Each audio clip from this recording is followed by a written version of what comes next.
Hey, I'm Marty, and today's practice question comes from CramBetter.com, where you can find everything you need to pass chemistry, taught by yours truly. Let's get into it. All right, fun problem here. Let's take a look at it. It says 230 milliliter gas sample contains argon and nitrogen at 70 degrees Celsius.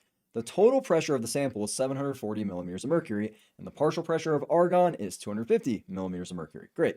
What mass of nitrogen is present in the sample? So we're looking for a mass of nitrogen. So it's a tricky one, and it's because it's not immediately obvious how we're going to get there. But here's what we have to think, right? We have to think a couple steps ahead here, and we're actually going to sort of work our way backwards, okay? If I want mass, so I'm going to put like mass of N2. If I want mass of N2, well, I can get that basically if I have the moles of N2, right? We can always think a nice way to get mass is to use molar mass, and if we have moles, we can very easily convert from moles to mass. Okay, well, if I'm given things with like pressure and partial pressure, we should immediately be thinking, oh yeah, there's like that mole fraction thing I can use to relate these. So I can actually get the moles of N2 by getting the mole fraction of N2, and I get that by studying basically the pressures of all that stuff, okay? Remember, the mole fraction is the partial pressure of N2 over the total pressure of, well, the entire mixture, okay? And that's kind of where we want to be thinking in terms of how we're going to actually attack this problem. So now, with that said, let's go on and see what we can get here. Let's start off by actually getting the, well, mole fraction here. We're told that the partial pressure of argon is 250, but we don't have the partial pressure of nitrogen. But that's okay, because remember, the total pressure is just going to be the pressure of argon plus the pressure of nitrogen. Okay, that's good old Dalton's law. And we know the total pressure was 740, so I'll put that right here, 740. I'll put the units in at the end. Sorry about that, okay?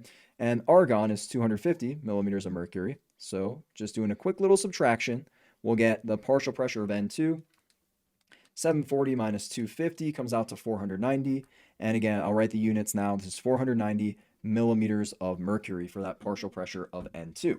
All right, that looks pretty good. So if I have the partial pressure of N2, I can then find the mole fraction. And by the way, just as a reminder here, the mole fraction is also literally equal to the moles of N2 divided by the total moles in my mixture. Okay, that's why we're relating this to the mole fraction, so we can get there. Okay, so now I have that.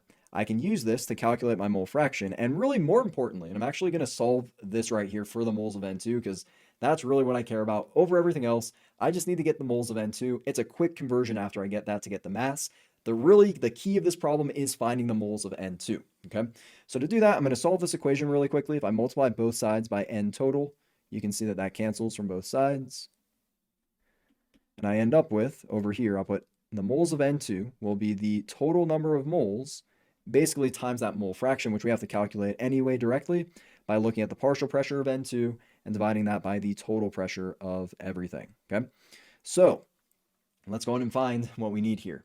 Okay, very first thing I need to do, let's go on and actually get the, let's get the partial, or excuse me, the total number of moles in the mixture. Okay, that's really the only thing missing. We have the partial pressure of N2, we have the total pressure that was given to us. We just need to find the total moles. Okay, so we'll do that over here. Nice little, detour here. And to get those total moles, we're just going to use the ideal gas law. So solving for that, I'm going to say N total is going to be PV over RT. Okay, and again, that's what makes these problems a little bit tougher because you have to sort of take these random ideas and find a way to connect them in a way that doesn't necessarily seem intuitive until you practice it like we're doing over here. Okay, so just keep that in mind. You might be like, well, I wouldn't have thought to do that. Well, again, now you will that you've seen that we're doing this, okay?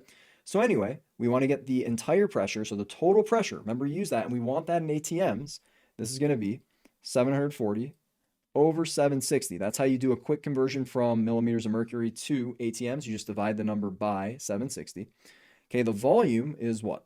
So 230 milliliters. Move that decimal point 3 places to the left, and you get 0.23 liters. We got our good old ideal gas constant, ATM liters per mole Kelvin. And then we have our temperature, which was what they tell us. 70 degrees Celsius. Okay, 70 degrees, we're going to convert that to Kelvin, of course. So 70 plus 273 is 343 Kelvin. Just put that right here. So plugging that in, and this will get us the total amount of moles in our mixture, and we'll be good to go to at least get the moles of N2 using that equation that we came up with over here. So I'm going to plug in 740 over 760.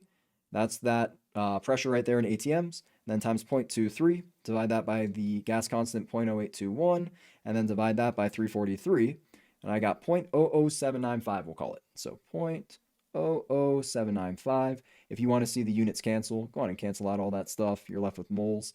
That's great.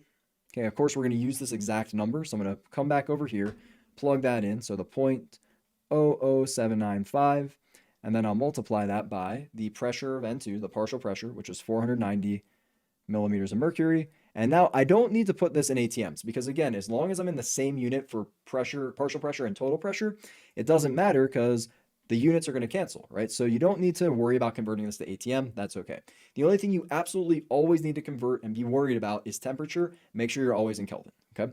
Anyway, total pressure was, what they tell us that was again? 740. So I'm going to divide this by 740 millimeters of mercury. I forgot to write moles right there. Don't hate me too much for that.